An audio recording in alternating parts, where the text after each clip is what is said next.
a stay-at-home dad, watching Disney movies he never had. His daughter digs through all the VHS, crushing the classics in a princess dress. Informed like Scuttle, Kurt's got your ticket, making it real like Jiminy Cricket. Most are off the Captain Hook, but if the Tweedledum, he'll be taking more shots than Bambi's mom. Leaves him raised like Simba, or cracked like the beach dishes. He'll show you a whole new world, you won't need 3 wishes.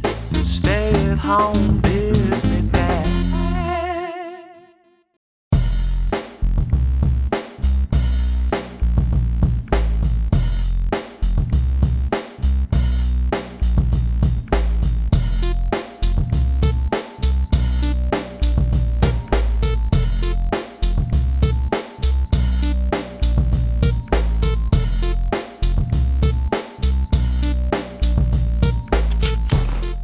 I'm so excited to press play on this one.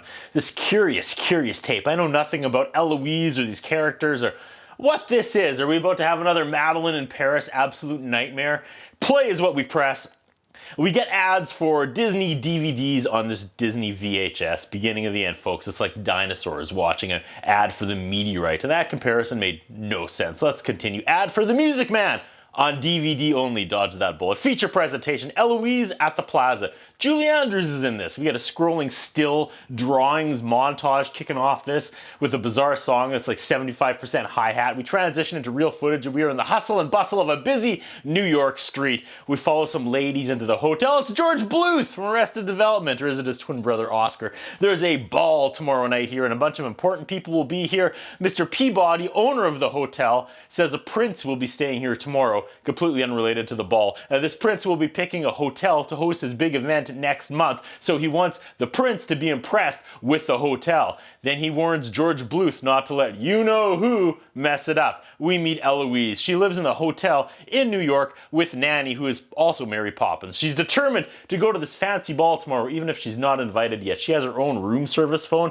She's excited for tomorrow's debutante ball. Nanny says, "You haven't been invited." Eloise says, "I will be. It's a dance where young girls get to meet New York's finest and show they can act like adults." We have a flashback of Eloise's mom, who was queen debutante back in the day, quote, "'cause she had grace and wore Dior." That made me laugh out loud for some reason, I don't know. They do their morning routine through song and montage. After all this, she puts a Kleenex box on her head.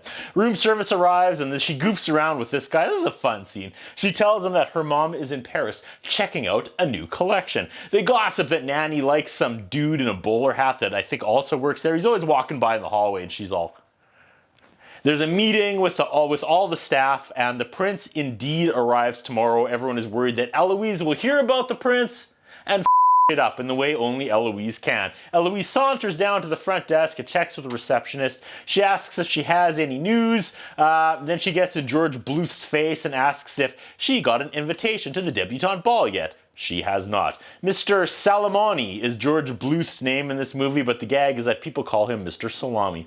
She has a tutor, but she finds her tutor a bore and causes him to storm out. Mom calls and has a surprise for Eloise. She'll deliver it next week. There's a Mrs. Daniels, and she has a big butt. That's not me. There's a bunch of visual gags around her giant butt. This movie is 2003, so this woman was about 20 years ahead of her time. Eloise overhears that a prince will be here tomorrow. Eloise overhears and is like, "I found my date for the debutante ball. It'll be the prince. I'll be going with the prince." She sees some stuff for the prince being delivered to the 8th floor, but they trick Eloise and he's actually staying on the 9th floor. They're very busy. Smoke and mirrors. She meets a little boy named Leon who is now staying in the hotel. She takes him to have fun. Montage of them having fun. Running around the hotel, having fun. She tosses this kid's red jacket in the washing machine, which happens to also have the prince's white sheets. Wah, wah, wah.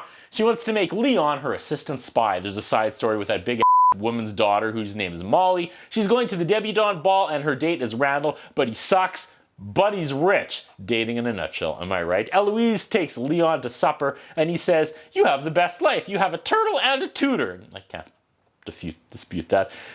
He's sad because his mom died. My daughter suddenly yells, "I bet that's the prince!" in the middle of his sad dead mom's soliloquy. Timing, girl, but I'm pretty proud she figured that out by herself. There's a fire in the kitchen. The kids use a giant fire hose to put it out, and the food is soaked, and the prince's sheets come out pink, and everyone is screaming about Eloise. The prince's dad comes and is like, "Where is the prince?" Where is my son? And shows George Bluth a picture of the prince, and yeah, it's the little boy Leon, who's seeing the sights of New York City with Eloise in a horse and carriage. Molly, who didn't want to go to the prom or the debutante ball with Randall, meets up with Eloise's tutor, and they nerd flirt. Eloise and the prince continue their New York City tour on horse and carriage. Eloise, though, forgot she has a meeting with Mr. Nye. He's the guy that's bringing the gift her mom is sending. I guess it's coming today. She's in trouble for all her room service fees she's racked up, but her present is up in the suite. Now we learn that big Mrs. Daniels is also trying to pick up Sir Wilkes.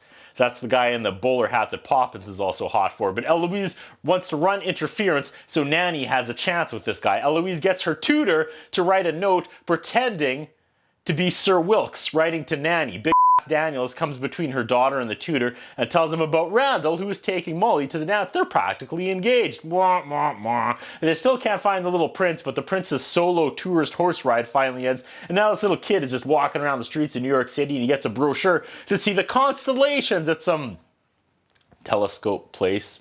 And he likes the sound of it because it reminds him of his dead mom. Molly Daniels has an epiphany, and she storms to her big mom's room, but it doesn't go quite as planned. The fake notes are delivered. Nanny goes to meet Sir Wilkes. Wilkes is surprised, but runs with it because he doesn't know what's going on. Mrs. Daniels shows up and Wilkes is already into Nanny. Mrs. Daniels is a complete bore. The police are asking people in the lobby if they've seen this prince kid and showing everyone his picture. And Eloise is like, that's the prince, that's Leon. She realizes Leon's out wandering the streets of New York by himself. She ends up undercover at the bar beside sad tutor Philip and reads to him in French something Prince Leon was quoting in the horse and carriage, and it means find the stars and whatnot. So she knows the prince is probably at the telescope place or planetarium, whatever it's called, looking at the stars. The prince's dad shows up at the planet place and they have a heart-to-heart about dead mom and dead wife. It's the same person. Dinner at the royal suites are still ruined because of the soaking hose, but Eloise to the rescue. She opens the cooler and tells the chefs to make grilled cheese for 200 people, and they're going to go with a new color scheme for the prince's room because the sheets are pink.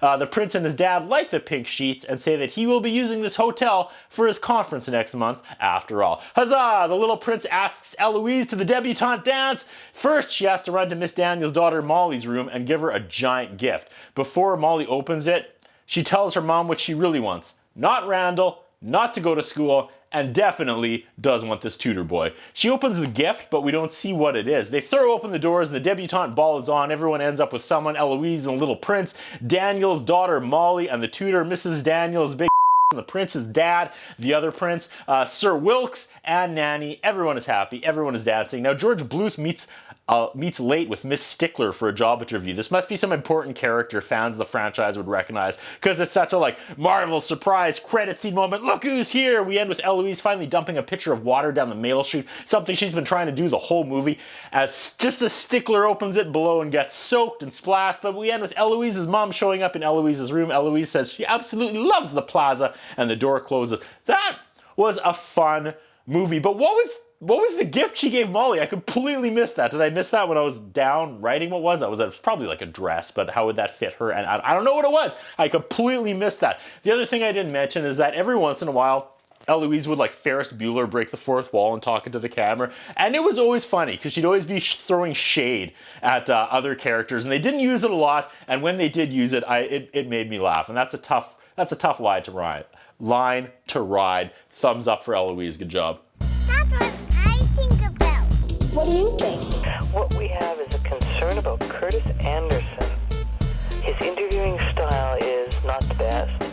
His personal appearance is not the best. I was wondering if the man has some kind of a hold over the channel that he's allowed to be employed for so long with the standards of journalism and personal appearance that he has.